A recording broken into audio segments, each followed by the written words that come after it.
vais avoir 87 ans, le 15 août, la fête des Acadiens. Si j'ai beaucoup aimé d'être professeur, c'est parce que j'ai eu des professeurs en or. Vous autres, vous ne les connaissez pas. Mais il y avait quatre femmes dans la famille d'Albert Gautreau. Il y avait 4 filles professeurs. Il y en a une qui s'est mariée à Négua, qui est décédée. Il y en a une qui a été enseignée à Montréal. Ben, elle a fini sa vie en chaise roulante. C'était la plus belle de la famille. Elle est décédée. Il y en a une qui enseignait à Télérôle, avec nous autres, qu'est-ce qu'on allait là. Puis elle est décédée aussi, là, mais elle est devenue gérante de la Caisse populaire. Elle a pris comme un travail après. Puis la dernière, qui était vivante dans le temps, là, que je voulais avoir de contact, je ne pouvais pas savoir comment la rencontrer. Une bonne journée, j'ouvre l'Acadie Nouvelle, c'était son neveu, qui était professeur à l'Université de Moncton, qui mettait sa photo avec son numéro de téléphone, qui disait, si vous voulez lui souhaiter bonne fête, appelez-la. Imaginez-vous que j'ai sauté sur le téléphone, puis je l'ai appelé. Puis croirais-tu, là, que nous autres, la 10e de 10 enfants, de 16 enfants, là, j'avais fait ma 8e année à l'école de Télérôle, mais j'avais pas le moyen d'aller ailleurs, à cause qu'on était trop pauvres. En tout cas, moi, quand je voulais quoi, je le voulais. J'ai dit à papa, tu viens avec moi, vous venez avec moi, parce que je ne parle pas tu, vous venez avec moi voir les sœurs. Et je veux aller pensionnaire à l'académie. Il est venu, il a pris des engagements, ils m'ont pris pour 10 piastres par mois. J'ai resté là. Mais rendu à la fin de l'année, là, j'ai été malade, j'avais quelque chose. Mais en tout cas, ça me prenait 60 pour passer. J'ai encore ces bulletins-là ici, 60 écarts.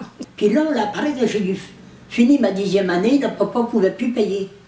11e année, ben, c'est la madame qui était vivante, que je ne savais pas. Les sœurs l'ont appelée pour savoir qu'est-ce qu'elle pensait de ça, que moi, que je pouvais continuer mon 11e année sans payer.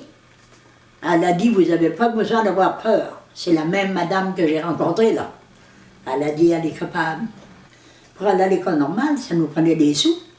Puis, mon frère est allé voir la madame qui était devenue gérante de la Caisse populaire. Ça se tient tout ensemble.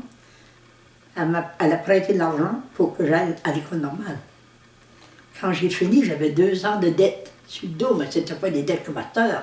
Mais regarde, la première année qu'on enseignait, là, ça je n'oublierai jamais, j'avais 70 piastres par mois. Fait que tu vois, c'est pour ça que je dis tout le temps, quand on veut, on peut.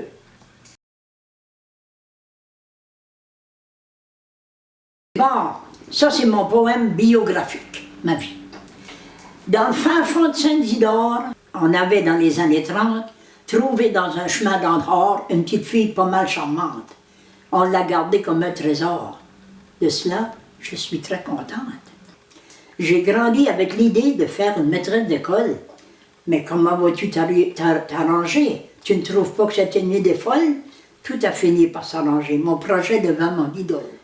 Mais ma première année d'enseignement, je ne l'oublierai jamais. J'avais seulement 18 enfants. Mais je vous dirai en secret qu'il y en avait un pourtant qui me mettait la broue dans le toupet. J'avais à peine 25 ans que déjà on se plaisait à me dire que je serais vieille fille, vraiment. Au fond, ça me faisait sourire, car le Seigneur, bien gentiment, me préparait alors au pire. Un jour, je me suis décidé de changer d'environnement et je me suis ramassée dans un autre milieu tout bonnement.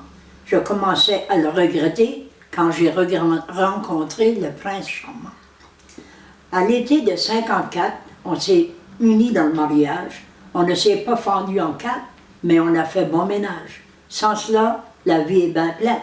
C'est de l'amour, le témoignage. On aimait beaucoup les enfants. Il faut être aveugle pour ne pas le voir, car au bout de 7 ans, on en avait 7. Quelle histoire! Ce sont en eux, assurément, que l'on a mis tout notre espoir.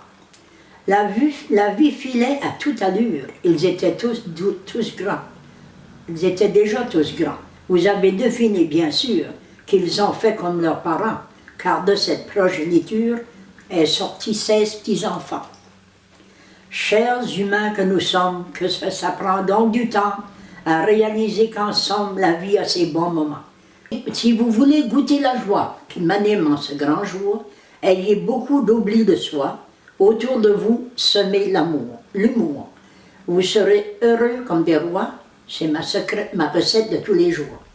Malgré les épreuves, les chagrins que l'on ne peut éviter, suivez toujours le droit chemin. De Dieu, faites la volonté. Et vous aurez, ça c'est certain, la récompense méritée.